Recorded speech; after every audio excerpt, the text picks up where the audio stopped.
Powered Parachute Handbook for 2 Powerplants. Let's delve into the world of gearboxes in powered parachutes. These nifty devices play a crucial role in converting the high RPM output of an internal combustion engine into a more manageable and useful RPM to turn the propeller. Gearboxes come in various ratios, depending on the engine output and the required propeller turning speeds. In a typical 2-stroke scenario, the RPM reduction is from 6,500 engine RPM with a 3.47 to 1 reduction, resulting in 1,873 propeller RPM. For a 4-stroke engine, the RPM reduction is from 5,500 engine RPM with a 2.43 to 1 reduction, resulting in 2,263 propeller RPM. These gearboxes are straightforward, they bolt directly to the engine, and the propeller bolts directly to them. For 2-cycle engine gearboxes, they come with their own built-in reservoir of heavy gearbox oil, part of the gearbox case itself. However, this oil needs periodic changing because the meshing of gears can cause wear and deposit steel filings into the oil, which, if left unchanged, become abrasive and lead to more wear. Some gearboxes even come with an electric starter motor built into them. When activated, the motor turns the gearing, cranking the engine itself. In contrast, 4-stroke propeller reduction gearboxes use oil from the engine oil system for lubrication. Now, let's talk about the centrifugal clutch. Some gearboxes have them built in, and others allow for installation. This nifty addition is particularly useful in 2-stroke engines, allowing the engine to idle at a lower speed without the load of the propeller.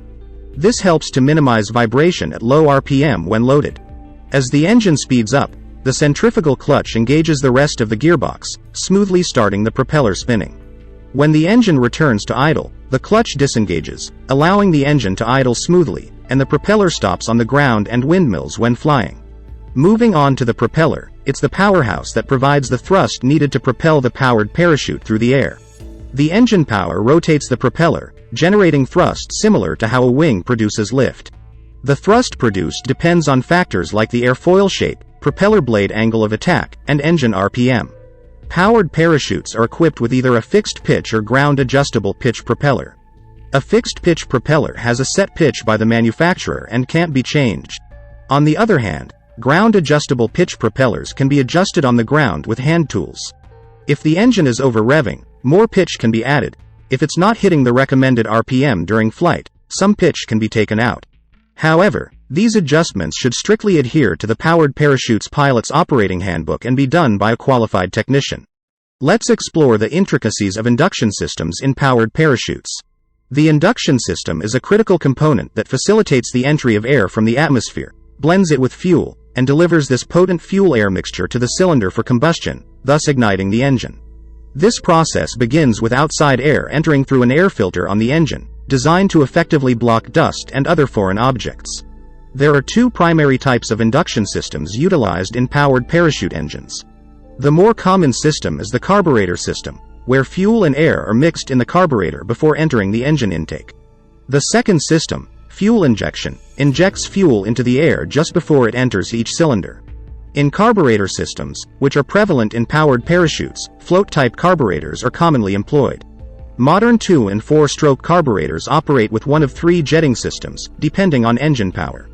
During engine idling, when the throttle is closed, the fuel is supplied through the idle or pilot jet and idle or pilot air passage. As the throttle is advanced, the fuel is drawn through the main jet, regulated by the opening and taper of the jet needle and needle jet. This dynamic operation spans various throttle positions, influencing the fuel-air mixture at different power settings. In the realm of 2-stroke carburetor jetting, these components are typically set at sea-level pressure, with the jets and settings determined by the manufacturer.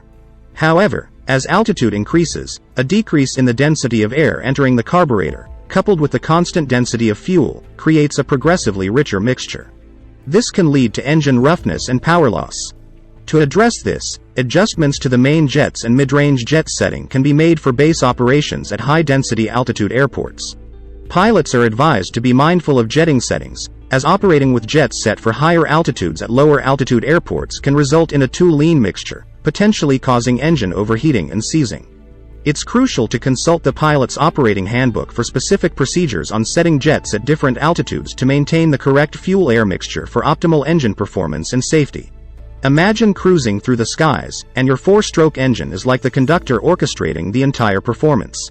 It boasts an automatic mixture control, a feature that adapts as you ascend or descend. Think of it as your altitude companion, making sure your engine behaves seamlessly at different heights. If you're rolling with a carburetor system, there's a quirk: carburetor icing. It's akin to the engine catching a cold due to vaporization and pressure changes. This can happen even in warm temperatures like 100 degrees Fahrenheit. To counter this, some engines have a carb heat option, similar to providing your engine a warm cup of tea to fend off the ice. Interestingly, newer 4-stroke engines come with a constant carb heat feature to maintain a cozy environment. Now, fuel injection systems are the sophisticated players in the game. They inject fuel with precision, offering advantages like no carb icing, smoother fuel flow, and responsive throttle action.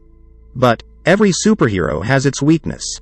Fuel injection systems might struggle with starting a hot engine or dealing with vapor locks on scorching days. It's like having a high-tech sidekick with occasional quirks. Shifting focus to the ignition system, it's the spark that lights up your engine's fire. Think of it as the electric conductor of the sky's symphony. Most modern powered parachutes rock electronic timing systems, like the cool kids use capacitor discharge ignition or CDI. Dual ignition systems are like having twin engines for added reliability. They operate with separate ignition switches, ensuring that one hiccup won't ruin your aerial journey.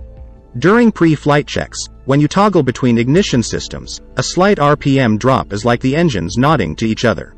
But if there's a noticeable drop or, heaven forbid, the engine stops, that's a red flag. And here's a pro tip: after shutting down your engine, keep those ignition switches off.